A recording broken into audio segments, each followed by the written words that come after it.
Welcome to our tutorial on how to allow WhatsApp Web to access your files on your PC. Let's walk through the steps to ensure seamless file access within WhatsApp Web. To begin, open WhatsApp Web on your PC.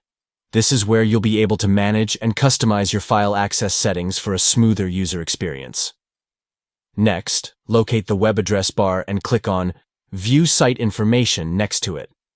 This action will provide you with essential details about the website's permissions and settings. Within the Site Information panel, look for the option to open Site Settings. Click on this to access the specific settings related to WhatsApp Web's permissions on your PC. Under the Permissions section, you'll find a list of available permissions that you can enable or disable. To allow WhatsApp Web to access your files, ensure that the necessary permissions are enabled to facilitate seamless file sharing and access. By following these steps, you can grant WhatsApp Web the permissions it needs to access your files on your PC, enhancing your communication and file sharing capabilities through the platform. Stay tuned for more valuable insights and tutorials on optimizing your WhatsApp Web experience and maximizing your productivity in the digital realm.